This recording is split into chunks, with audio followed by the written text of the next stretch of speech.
uma tragédia assola uma região do país. Enquanto isso, o presidente tira folga e faz turismo a milhares de quilômetros dali. Mandar ministros para representar o governo federal no sul da Bahia não tem sido suficiente para Bolsonaro evitar críticas pelo momento em que decidiu descansar. Eu sou Antônio Mami e esse é o Durma Com Essa, o podcast de notícias do Nexo.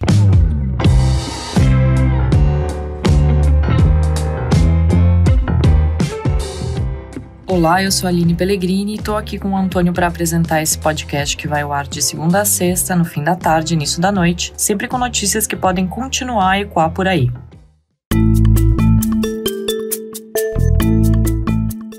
Quarta-feira, 29 de dezembro de 2021, ano quase acabando. Mas o que não termina é o sofrimento da população do sul da Bahia, afetada por fortes chuvas ao longo do mês de dezembro. São mais de 20 mortos, 350 feridos e 77 mil pessoas fora das suas casas, desalojadas ou desabrigadas, segundo a Defesa Civil Baiana. Pelo menos 136 municípios declararam situação de emergência. São dias marcados por cidades sob a água, estradas bloqueadas, barragens rompidas, casas, comércios e escolas destroçados, estoques de vacinas danificados e cenas dramáticas de resgate.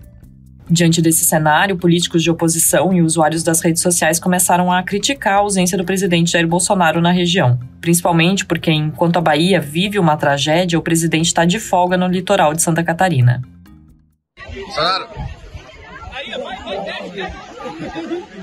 presidente, aproveitar aí o final de semana, o final do ano. Espero que não tem que retornar. Não retorna, não. Esse aí é o Bolsonaro conversando com um banhista numa praia em São Francisco do Sul, na terça-feira, numa cena registrada pelo portal catarinense ND+. Nesse mesmo dia, ele passeou de moto aquática e compartilhou o momento com seus seguidores na internet. O presidente já estava lidando com as críticas sobre o momento da sua folga. Críticas que nas redes sociais foram impulsionadas pela hashtag Bolsonaro Vagabundo. O presidente chegou a visitar o sul da Bahia na primeira quinzena de dezembro, quando a região sofreu uma primeira leva de temporais e estragos. Na ocasião, ele comparou a tragédia vivida pela população local com as medidas de isolamento social impostas por governadores ao longo da pandemia. Mas o Bolsonaro ainda não foi à Bahia durante essa segunda leva de chuvas e inundações, que está se estendendo desde o dia 23 até agora. Ele enviou 4 ministros para a Bahia para representar o seu governo. O João Roma, da Cidadania, o Rogério Marinho, do Desenvolvimento Regional, o Marcelo Queiroga, da Saúde e a Damares Alves, dos Direitos Humanos. O presidente também tem postado conteúdos nas redes sociais enaltecendo as ações do governo federal para socorrer o Estado. Isso não tem sido capaz de aplacar as críticas. E segundo uma reportagem publicada nesta quarta pelo jornal Folha de São Paulo, aliados e assessores estão constrangidos com essa postura do presidente, saindo de folga, tirando fotos dos seus momentos de lazer e dando declarações como a que você ouviu agora há pouco. Nessa quarta, ele postou uma nova foto do seu período de descanso, dessa vez andando de jet ski.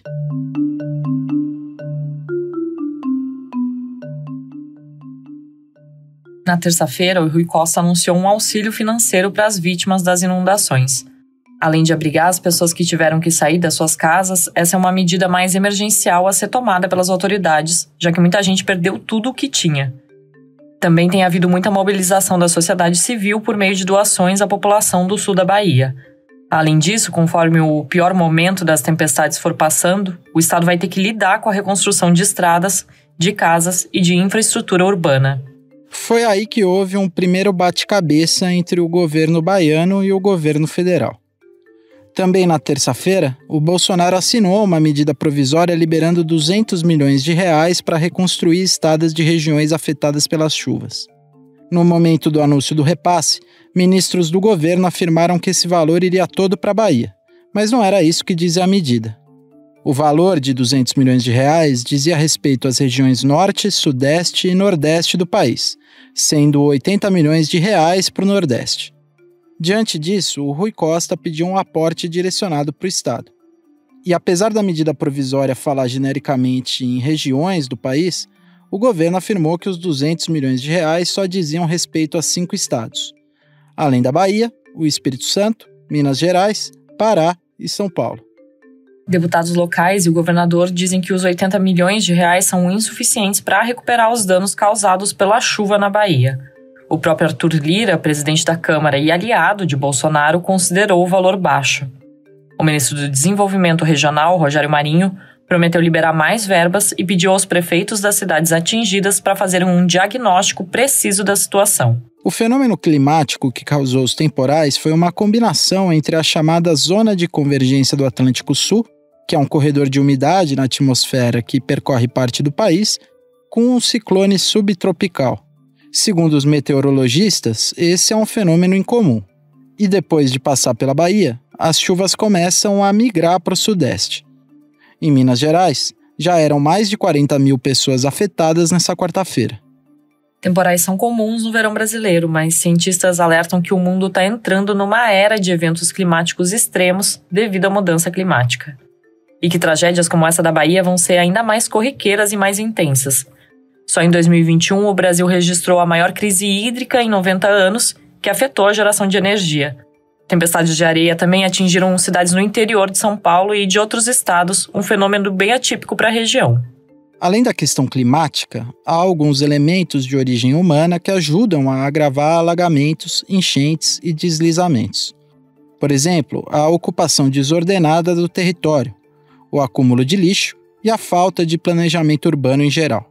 Em termos ambientais, a destruição da mata ciliar dos rios, a ocupação das áreas de várzeas e o desmatamento das encostas estão diretamente relacionados aos efeitos danosos das chuvas.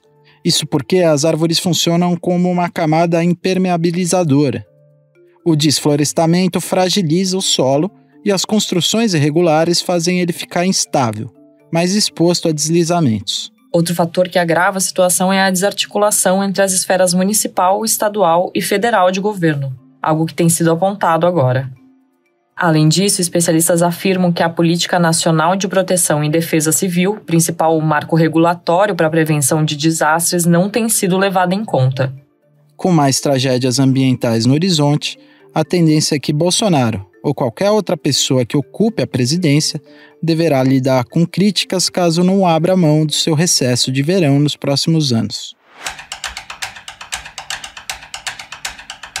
Em meio às festas de fim de ano e a uma epidemia de gripe, tem aumentado a procura por testes de Covid no Brasil. Em outras partes do mundo, os testes têm sido tratados como uma importante política pública. Quem está escrevendo sobre isso é o Estevão Bertoni, redator aqui do Nexo. Estevão, como a testagem vem sendo usada por outros países para tentar controlar a pandemia?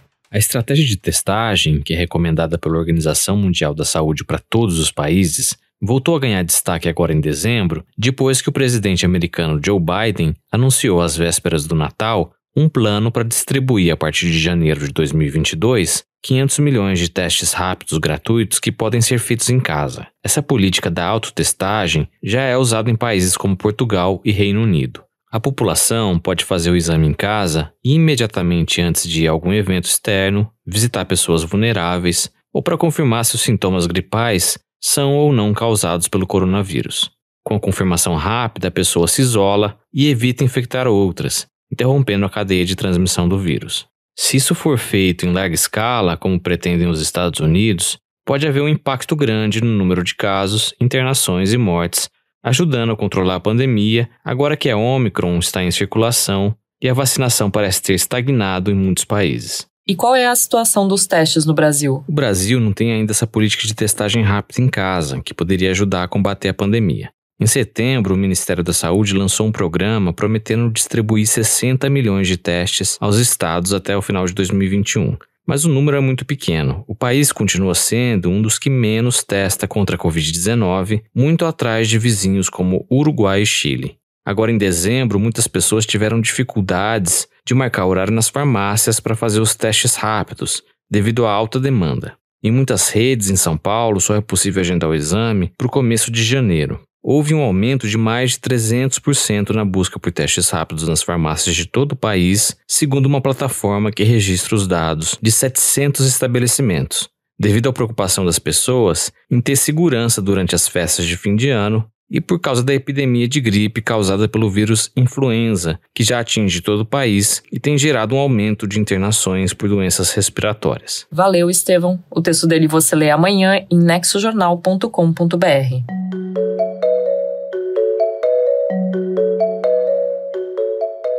Uma cápsula do tempo de mais de 130 anos foi encontrada no estado da Virgínia, no sul dos Estados Unidos.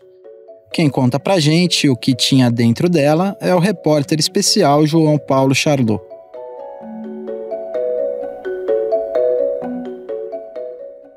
Olá, ouvinte. Olá, amigos do Durma Com Essa. Historiadores do estado americano da Virgínia abriram ontem, terça-feira, uma cápsula do tempo. Esse objeto tinha sido enterrado ali há 134 anos, debaixo da base de um monumento da cidade de Richmond. Dentro dessa cápsula havia algumas balas de revólver, pedaços de uma bala de canhão, revistas, jornais, uma bíblia e alguns objetos da maçonaria esculpidos em madeira.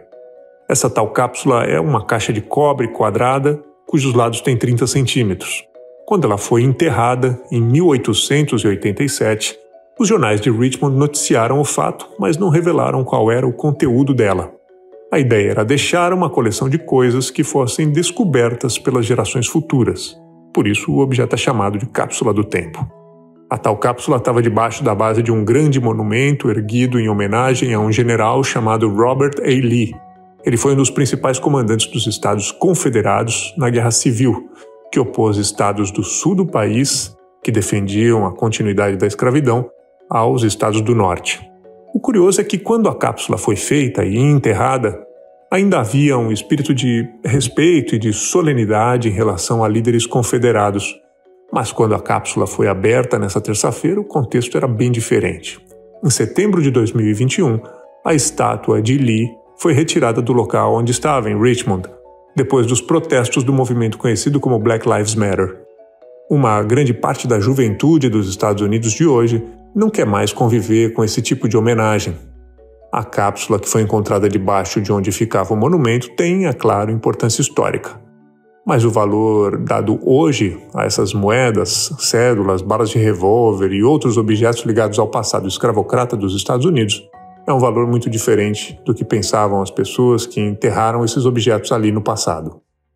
Das críticas ao descanso de Bolsonaro durante a tragédia na Bahia, passando pela situação dos testes de Covid no Brasil e no mundo, e chegando na cápsula do tempo da Guerra Civil Americana, durma com essa.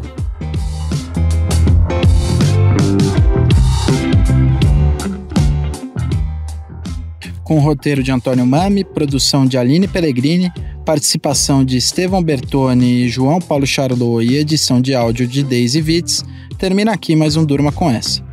Amanhã tem mais.